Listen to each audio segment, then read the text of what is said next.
Why your hard work doesn't lead to your success. Our forefathers were hunters-gatherers. The men hunted animals while the women gathered them. They were also nomadic. They had to move from one place to another to hunt and to pick their foods. About 10,000 years ago, however, for the first time, human beings made a great discovery, and that was that we can actually grow our foods. And so we started growing our foods.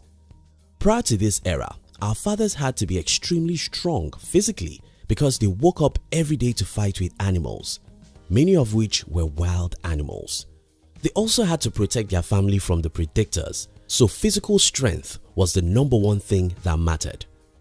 No, things didn't change when we became farmers because farming was still hard work. Though we can now stay in a place and build ourselves some homes, we still had to work extremely hard to till the land, plant and nurture our foods. Soon after we started settling down, we noticed that we'll need leaders. These leaders will have to lead us, put things in order and defend our village, not against the wild animals alone, but against our fellow humans from the next village.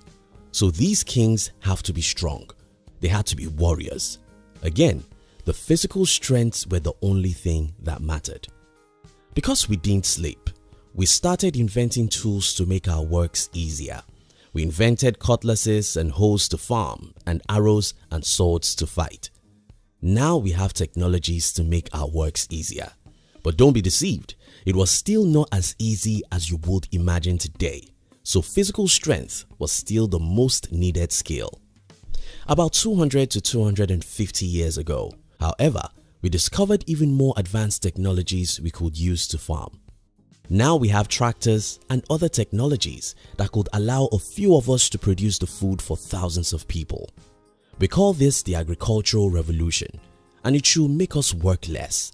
But again, right in the corner was an industrial revolution. We now discovered how to mass produce everything.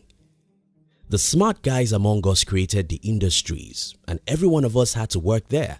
Though you needed a lot of brain power to build a company, you don't need 1% of such thinking to work in the industry.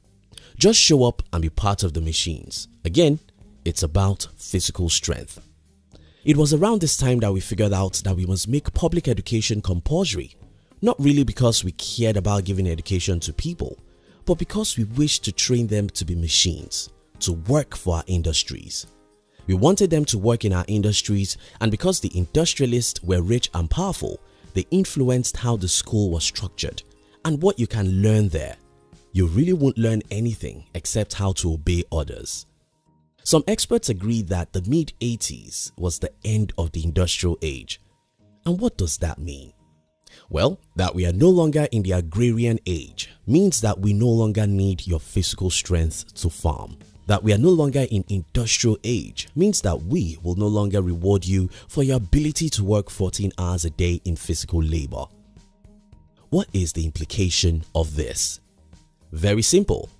If in the 21st century your strengths were physical, we've got no market to reward you handsomely for it. Yes, we can give you a job and employ you to be part of the machines we use, then pay you a token to keep you alive. But we can't reward you like you truly deserve. This is the number one reason why most people are poor, even though they work very hard. The world has changed. You just need to get this right. The world has changed. We are no longer where we used to be, so we do not appreciate what we used to appreciate. Take for instance when you were a baby. Your favorite gift could be candy or toys.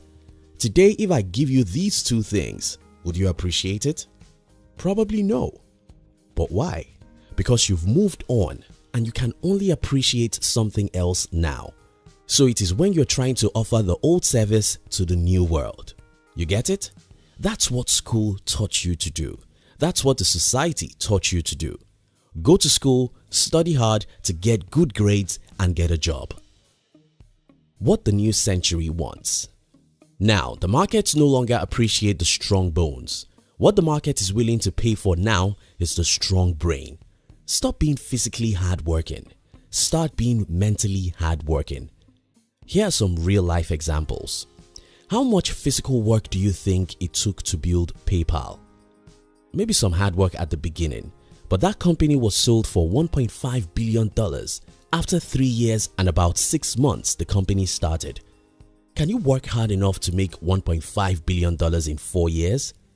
Facebook was invented about 16 years ago, and today it is worth over $100 billion. Can 100,000 people work hard enough to make $100 billion in 16 years? YouTube was sold to Google in less than 2 years it started. It was sold for $1.65 billion. Can you work hard in your entire life to get such money? Above are a few obvious and big examples, but they are not the only examples that exist. All over the world, there are millions of people who are making good money by using their brains, not their bones. I know what I'm talking about. I'm running 3 businesses. I don't do the hard work. I employ people who were trained to do the hard work. My work is to think and create. That's the only way to be rich in the 21st century. Stop living in yesterday. Stop being in the 19th century. Stop thinking that hard work will make you rich. Napoleon Hill wrote arguably one of the best books on money. Hill did not call that book Work and Grow Rich. Even though he published the book in 1937, he called that book Think and Grow Rich. The key word here is think. Henry Ford built one of the biggest companies in his generation. When he wanted to give advice, he didn't say that hard work is the secret of success. Thinking is the hardest thing therein, and that's why most people don't do it. Thinking, that's the hardest work of the century. But as Ford said, most people don't do it. Some helpful tips. If you want to be a creative thinker and become rich in this age and time, I suggest you do the following. 1. Consume a lot of creative and educational materials. If you like reading, read good books. If you love videos, watch meaningful and educative videos. If you like audio, listen to helpful and challenging audio programs. This is important because your mind is like your body. You have to feed your body nutritious meals to make it healthy. You have to feed your mind with healthy meals to make it healthy and functioning. 2. Use your brain. This will be offensive to some people because everyone thinks that they are using their brains, but that's not true. Think, ask questions, be curious, challenge that status quo, let your brain work, and it will work better each time. 3. Spend time with yourself. Ours is a very noisy world. We are busy with work, and even when we leave the office, the social media is waiting for us. Because of this, we don't have time to be with ourselves. Just as you can't know other people until you spend time with them, you can't know who you are if you don't spend time with yourself. 4. Hang around creative and positive thinkers. You are not you, you are your friends. If you hang around people who don't use their brains, you won't use yours. In the past, what determines whether you'll be rich or poor is how much of physical energy you have. Today, the game has changed. It's no longer about bones, it's now about brains.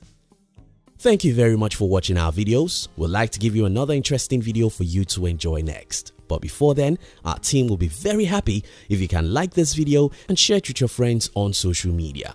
If you're new here, don't forget to subscribe so you won't miss other interesting videos like this. Look at your screen now to see 2 other videos we handpicked for you to enjoy next.